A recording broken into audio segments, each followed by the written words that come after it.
अस्सलाम वालेकुम जेमिनाइज, मैं हारिस अज़मी प्रोफेशनल एस्ट्रोलॉजर आपकी खिदमत में हाज़िर हूँ अपने इस हफ्ते की प्रोफेशनल कैलकुलेशंस लेकर। उम्मीद हमेशा ये करता हूँ और कैलकुलेशन करते हुए इरादे भी यही होते हैं कि मैं कुछ मुफीद ख़बरें आपके लिए लेकर आऊँ, जिससे आप अपनी ज़िंदगी की खुशियाँ तलाश कर सकें, अपनी ज़िंदगी के बड़े फ़ैसले ले सकें और इस इल्म से महजूज़ होकर अपनी ज़िंदगी में आगे बढ़ सकें।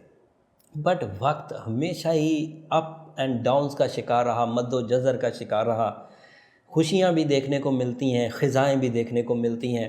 अक्लमंद आदमी वही होता है जो इन हालात को मद्देनज़र रख कर अपनी ज़िंदगी के फ़ैसले ले और अपनी मंजिल को फोकस करे, अपनी कामयाबी को फोकस करे, अपनी इज़्ज़त को फोकस करे। मामला ये है कि जेमिनी आपका रूलिंग प्लैनेट मरकरी है और रूल्स ऑफ एस्ट्रोलॉजी के एतबार से मरकरी अभी कमज़ोर चल रहा है। जो कमज़ोरी 10 फरवरी से शुरू हुई थी, 18 फरवरी को वो बहुत बढ़ जाएगी। लेकिन अभी ये दौर हबूत का ही होगा, रुजत का नहीं होगा। कमज़ोरी की वो फॉर्म जिसमें वो गुरूब फॉर्म में या कमज़ोर फॉर्म में चल रहा है। फिर 2 मार्च है या 3 मार्च है, ये जब मार्च का महीना आएगा तो ये कैलकुलेशंस आपको दे दी जाएगी। जब वो रेट्रोग्रेड भी हो जाएगा, रुजत में चला जाएगा, उल्टी दशा इख्तियार करेगा और वो काफ़ी सीवियर टाइम होगा। अभी भी उल्टा ख़राब ही चल रहा है, कमज़ोरी, तो इसके इम्पैक्ट्स आपकी ज़ात पर ज़रूर आएंगे। मरकरी आपके यहाँ 10th हाउस में होने की वजह से और कमज़ोर हालत में होने की वजह से आपके कैरियर पर कुछ बोझ आएगा। अब एक बात आपको समझने की है कि आपका जो कामयाबी का सबसे बड़ा हथियार है, जिसे हम टूल ऑफ सक्सेस कह सकते हैं, वो आपकी माइंड एबिलिटीज़ ही है। प्लानिंग, बारीक बीनी, सेंसिटिविटी, सिंसियरिटी, ये सब दिमाग से ही उठती हैं। और वहाँ पर जो फ्यूल प्रोड्यूस करता है, जो स्टार फ्यूल प्रोड्यूस करता है, जिसकी वजह से माइंड साइंसेस बहुत तेज़ी से काम करती हैं, बहुत एक्यूरेट काम करती हैं, बहुत एग्जैक्टिव अंदाज से काम करती हैं, उसका फ्यूल अब आपको मुयस्सर नहीं है। तो इस वक्त आप सिर्फ उसी फ्यूल को यूज़ कर सकेंगे जो 10 फरवरी से पहले आपके पास मुयस्सर था। आप जितने जीनियस थे उसको न्यू फ्यूल मुयस्सर नहीं आ रहा, तो ओल्ड जीनियस एबिलिटीज़ ही आपको यूज़ करनी होगी अपने अगले बड़े फ़ैसले करने के लिए।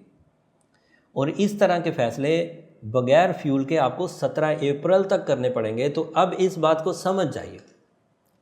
अगर आपने इस बात को समझा तो उम्मीद करता हूँ कि इस नेगेटिविटी का इम्पैक्ट आपकी ज़ात पर, आपके कैरियर पर, आपकी तालीमी काबिलियत पर नहीं आएगा, आपके सोचने पर, आपकी डिज़ाइनिंग पर, आपकी क्रिएटिविटी पर नहीं आएगा। बट अगर आपने अपने आप को वही रूटीन वाला जेमिनी समझा जो हमेशा से समझते आ रहे हैं, तो फिर आपको ख़ता खाना पड़ेगी और जल्द पछतावा आपकी झोली में आ जाएगा। इसलिए मेरी इस दी गई इन्फॉर्मेशन को, मैंने इसको 16 साल जांचा है जेमिनीज़, 16 साल का तजर्बा है मेरे पास कि जब मरकरी हबूत में या कमज़ोर फॉर्म में जाता है तो जेमिनीज़ पर क्या असर होता है। या तो आप तजर्बा करके देख लीजिए या मेरे तजर्बों से फ़ायदा उठा लीजिए। जो जेमिनीज़ मुझसे मुत्तफ़िक हैं, वो उनके कमेंट से मुझे अंदाज़ा होता रहता है कि वो इस नॉलेज से कितना फ़ायदा उठा रहे हैं। बाकी हर ही आदमी मेरी दी हुई इन्फॉर्मेशन से मुत्तफ़िक नहीं होगा, लेकिन जिस दिन उसे ठोकर लगेगी उस दिन वो मेरी बातों से इत्तफ़ाक करने लग जाएगा। तो ये एक बुरी खबर है। इसको ओवरकम करने के लिए रेमेडीज़ मैंने पिछले ही हफ्ते दे दी थी आपको। बीइंग अ जेमिनीज़ आपके लिए भी एमरल्ड पहनना बहुत अच्छा रहेगा। एमरल्ड आपका बर्थ स्टोन भी है, आपके अंदर की दोहरी सोच को भी ख़त्म करता है और मरकरी के लिए वो बहुत ही पावरफुल कैटलिस्ट भी है, अमल अंगेज़, जो कमज़ोरी की फॉर्म को दूर कर सकता है और उतना फ्यूल हमें प्रोड्यूस करके दे देगा, उतनी रेडिएशंस हमें प्रोड्यूस करके दे देगा जितनी रेडिएशन हमारे टाइम या हमारे फिज़िकल स्ट्रक्चर के लिए ज़रूरी है।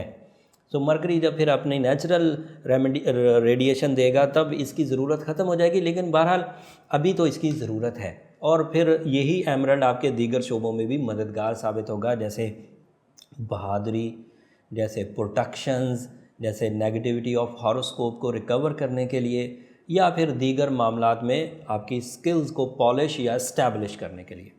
इसके अलावा जो ख़बरें हैं उन ख़बरों में एक बड़ी ख़बर तो ये है कि 19 तारीख को फुल मून हो जाएगा, नया चांद आपके यहाँ चौथे घर में होगा।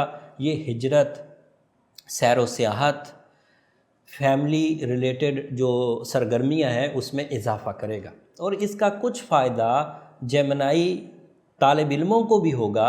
जब मून चौथे घर में होता है तो उनके अंदर कुछ ड्यूटीफुलनेस भी आएगा, और उस ड्यूटीफुलनेस की वजह से वो कमज़ोर मरकरी जो जहनों को उकताहट की तरफ लेकर जा रहा था, उसमें 3-4 दिन का फ्यूल हमें चांद की तरफ से, फुल मून की तरफ से मिल जाएगा। ये फ्यूल 19, 20 और 21 फरवरी तक हमारे पास मुयस्सर रहेगा। जो नया जो सूरज है, जो अपनी नेगेटिव फॉर्म से निकल रहा है, सूरज अपने दबाव के घर से निकलकर पॉजिटिव हाउस में आने लगा है, वो आपके यहाँ कैरियर एरिया में आएगा। दैट मीन्स कि वो 10th हाउस में तकरीबन 19 की रात को, 19 के दिन को अपीयर हो जाएगा। सूरज के 19 तारीख को आपके कैरियर एरिया में आने की वजह से आपके यहाँ रिज़्क रोज़ी के मसाइल सेटल डाउन होना शुरू होंगे। अखराजात में ठहराव आएगा।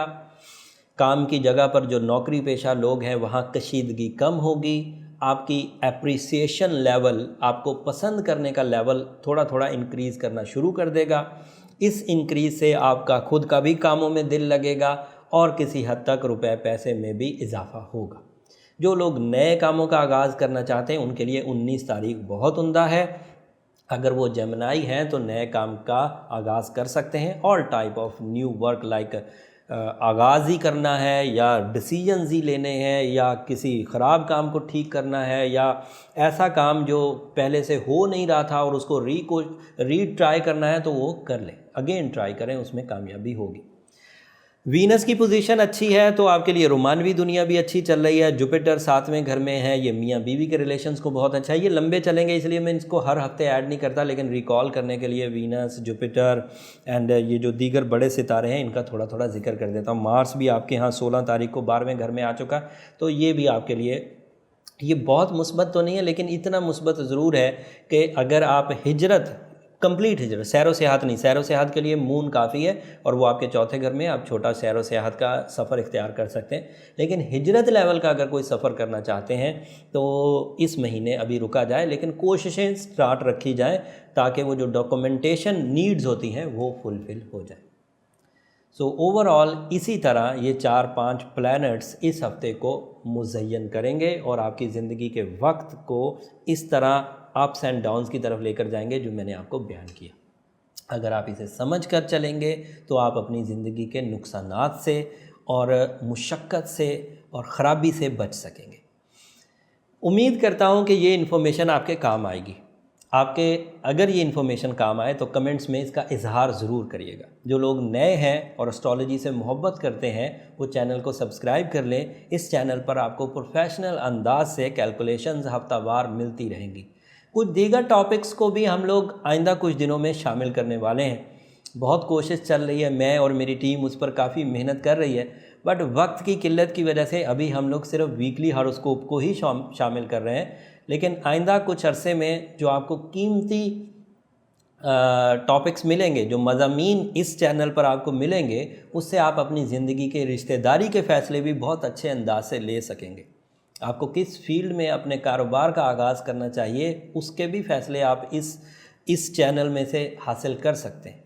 उसके अलावा ट्रैवल किस सिमत में करना चाहिए, सेहत को क्या थ्रेट्स हो सकते हैं, ये दीगर टॉपिक्स रफ्ता रफ्ता हम लोग ऐड करते जाएंगे जैसे जैसे वक्त मिलता जाएगा। आपकी मोहब्बत हमारी सबसे बड़ी कामयाबी है। अगर ये मोहब्बत बरकरार रही तो इंशाल्लाह हम तहे दिल से आपकी खिदमत में अपनी ये जो प्रोफेशनल कैलकुलेशंस हैं ये पेश करते रहेंगे।